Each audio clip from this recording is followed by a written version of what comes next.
Chapter 44. In the Lion's Den. This chapter is based on Daniel 6. When Darius the Median took the throne formerly occupied by the Babylonian rulers, he at once proceeded to reorganize the government.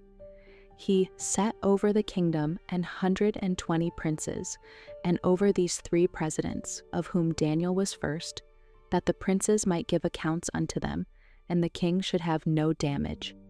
Then this Daniel was preferred above the presidents and princes, because an excellent spirit was in him, and the king thought to set him over the whole realm. The honors bestowed upon Daniel excited the jealousy of the leading men of the kingdom, and they sought for occasion of complaint against him. But they could find none. For as much as he was faithful, neither was there any error or fault found in him. Daniel's blameless conduct excited still further the jealousy of his enemies. We shall not find any occasion against this Daniel, they were constrained to acknowledge, except we find it against him concerning the law of his God. Thereupon the presidents and princes, counseling together, devised a scheme whereby they hoped to accomplish the prophet's destruction. They determined to ask the king to sign a decree which they should prepare, forbidding any person in the realm to ask anything of God or man except of Darius the king for the space of 30 days. A violation of this decree should be punished by casting the offender into a den of lions. Accordingly, the princes prepared such a decree and presented it to Darius for his signature. Appealing to his vanity, they persuaded him that the carrying out of this edict would add greatly to his honor and authority. Ignorant of the subtle purpose of the princes, the king did not discern their animosity as revealed in the decree, and yielding to their flattery, he signed it. The enemies of Daniel left the presence of Darius, rejoicing over the snare now securely laid for the servant of Jehovah. In the conspiracy thus formed, Satan had played an important part. The prophet was high in command in the kingdom, and evil angels feared that his influence would weaken their control over its rulers. It was these satanic agencies who had stirred the princes to envy and jealousy. It was they who had inspired the plan for Daniel's destruction, and the princes, yielding themselves as instruments of evil, carried it into effect. The prophet's enemies counted on Daniel's firm adherence to principle for the success of their plan, and they were not mistaken in their estimate of his character. He quickly read their malignant purpose in framing the decree, but he did not change his course in a single particular. Why should he cease to pray now, when he most needed to pray? Rather would he relinquish life itself than his hope of help in God.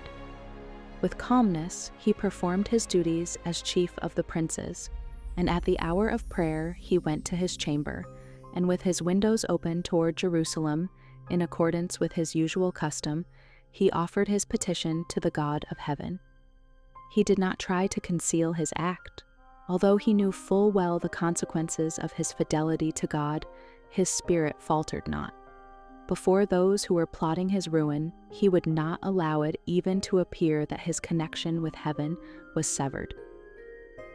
In all cases where the king had a right to command, Daniel would obey, but neither the king nor his decree could make him swerve from allegiance to the King of Kings. Thus the prophet boldly, yet quietly and humbly declared that no earthly power has a right to interpose between the soul and God. Surrounded by idolaters, he was a faithful witness to this truth. His dauntless adherence to right was a bright light in the moral darkness of that heathen court. Daniel stands before the world today a worthy example of Christian fearlessness and fidelity. For an entire day, the princes watched Daniel. 3 times they saw him go to his chamber, and 3 times they heard his voice lifted in earnest intercession to God. The next morning, they laid their complaint before the king. Daniel, his most honored and faithful statesman, had set the royal decree at defiance. Hast thou not signed a decree, they reminded him, that every man that shall ask a petition of any god or man within 30 days save of thee, O king, shall be cast into the den of lions. The thing is true, the king answered, according to the law of the Medes and Persians, which altereth not. Exultantly, they now informed Darius of the conduct of his most trusted advisor. But Daniel, which is of the children of the captivity of Judah, They exclaimed, regardeth not thee, O king, nor the decree that thou hast signed, but maketh his petition 3 times a day. When the monarch heard these words, he saw at once the snare that had been set for his faithful servant. He saw that it was not zeal for kingly glory and honor, but jealousy against Daniel, that had led to the proposal for a royal decree. Sore displeased with himself for his part in the evil that had been wrought, he labored till the going down of the sun to deliver his friend. The princes, anticipating this effort on the part of the king, came to him with the words, Know, O king, that the law of the Medes and Persians is that no decree nor statute which the king establisheth may be changed. The decree, though rashly made, was unalterable, and must be carried into effect. Then the king commanded, and they brought Daniel, and cast him into the den of lions. Now the king spake, and said unto Daniel, Thy God, whom thou servest continually, he will deliver thee. A stone was laid on the mouth of the den, and the king himself sealed it with his own signet, and with the signet of his lords, that the purpose might not be changed concerning Daniel. Then the king went to his palace, and passed the night fasting. Neither were instruments of music brought before him, and his sleep went from him. God did not prevent Daniel's enemies from casting him into the lion's den. He permitted evil angels and wicked men thus far to accomplish their purpose. But it was that he might make the deliverance of his servant more marked, and the defeat of the enemies of truth and righteousness more complete. Surely the wrath of man shall praise thee, Psalm 76:10, the psalmist has testified. Through the courage of this one man who chose to follow right rather than policy, Satan was to be defeated, and the name of God was to be exalted and honored. Early the next morning, King Darius hastened to the den and cried with a lamentable voice, O Daniel, servant of the living God, is thy God, whom thou servest continually, able to deliver thee from the lions? The voice of the prophet replied, O king, live forever. My God hath sent his angel, and hath shut the lions' mouths, that they have not hurt me. For as much as before him innocency was found in me, and also before thee, O king, have I done no hurt. Then was the king exceeding glad for him, and commanded that they should take Daniel up out of the den. So Daniel was taken up out of the den, and no manner of hurt was found upon him, because he believed in his God. And the king commanded, and they brought those men which had accused Daniel, and they cast them into the den of lions, them, their children, and their wives. And the lions had the mastery of them, and brake all their bones in pieces, or ever they came at the bottom of the den. Once more a proclamation was issued by a heathen ruler, exalting the God of Daniel as the true God. King Darius wrote unto all people, nations, and languages that dwell in all the earth, Peace be multiplied unto you. I make a decree, that in every dominion of my kingdom men tremble and fear before the God of Daniel, for he is the living God, and steadfast forever, and his kingdom that which shall not be destroyed, and his dominion shall be even unto the end. He delivereth and rescueth, and he worketh signs and wonders in heaven and in earth, who hath delivered Daniel from the power of the lions. The wicked opposition to God's servant was now completely broken. Daniel prospered in the reign of Darius and in the reign of Cyrus the Persian. And through association with him, these heathen monarchs were constrained to acknowledge his God as the living God and steadfast forever, and his kingdom that which shall not be destroyed. From the story of Daniel's deliverance, we may learn that in seasons of trial and gloom, God's children should be just what they were, when their prospects were bright with hope and their surroundings all that they could desire. Daniel in the lion's den was the same Daniel who stood before the king as chief among the ministers of state and as a prophet of the Most High. A man whose heart is stayed upon God will be the same in the hour of his greatest trial as he is in prosperity, when the light and favor of God and of man beam upon him. Faith reaches to the unseen and grasps eternal realities. Heaven is very near those who suffer for righteousness' sake. Christ identifies his interests with the interests of his faithful people. He suffers in the person of his saints, and whoever touches his chosen ones touches him. The power that is near to deliver from physical harm or distress is also near to save from the greater evil, making it possible for the servant of God to maintain his integrity under all circumstances and to triumph through divine grace. The experience of Daniel as a statesman in the kingdoms of Babylon and Medo-Persia reveals the truth that a businessman is not necessarily a designing policy man, but that he may be a man instructed by gut at every step. Daniel, the prime minister of the greatest of earthly kingdoms, was at the same time a prophet of God, receiving the light of heavenly inspiration. A man of like passions as ourselves, the pen of inspiration describes him as without fault. His business transactions, when subjected to the closest scrutiny of his enemies, were found to be without one flaw. He was an example of what every businessman may become when his heart is converted and consecrated, and when his motives are right in the sight of God. Strict compliance with the requirements of heaven brings temporal as well as spiritual blessings.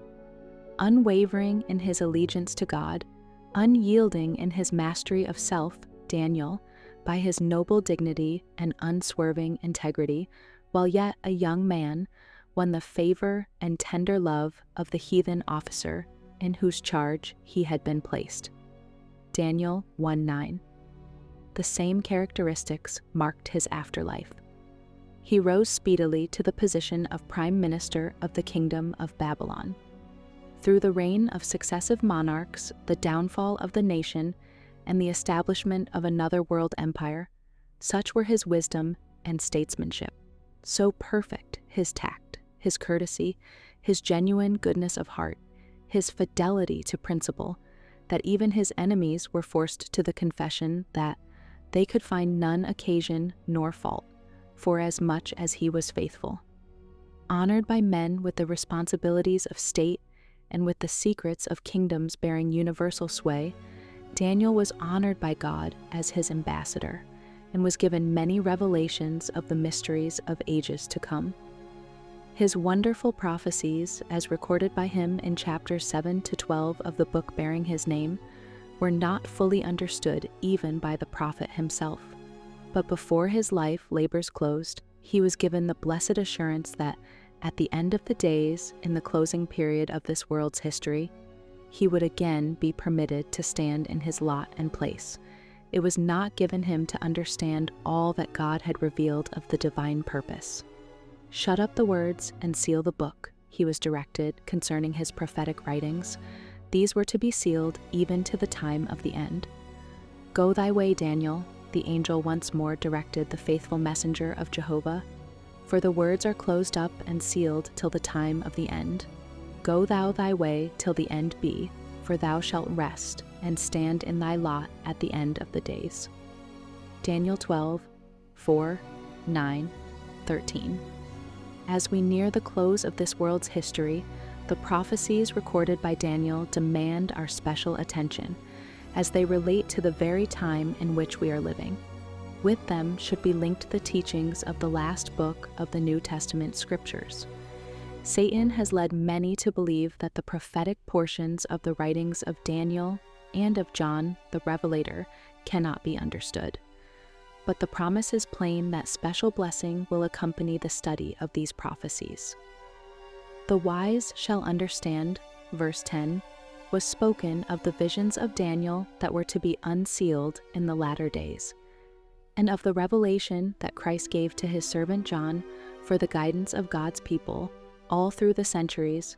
The promise is, "Blessed is he that readeth, and they that hear the words of this prophecy, and keep those things which are written therein." Revelation 1:3. From the rise and fall of nations as made plain in the books of Daniel and the Revelation, we need to learn how worthless is mere outward and worldly glory. Babylon, with all its power and magnificence, the like of which our world has never since beheld, power and magnificence which to the people of that day seemed so stable and enduring, how completely has it passed away? As the flower of the grass, it has perished. James 1:10, so perished the Medo-Persian kingdom and the kingdoms of Grecia and Rome. And so perishes all that has not God for its foundation. Only that which is bound up with his purpose and expresses his character can endure. His principles are the only steadfast things our world knows. A careful study of the working out of God's purpose in the history of nations and in the revelation of things to come will help us to estimate at their true value things seen and things unseen, and to learn what is the true aim of life. Thus, viewing the things of time in the light of eternity, we may, like Daniel and his fellows, live for that which is true and noble and enduring. And learning in this life the principles of the kingdom of our Lord and Savior, that blessed kingdom which is to endure forever and ever, we may be prepared at his coming to enter with him into its possession.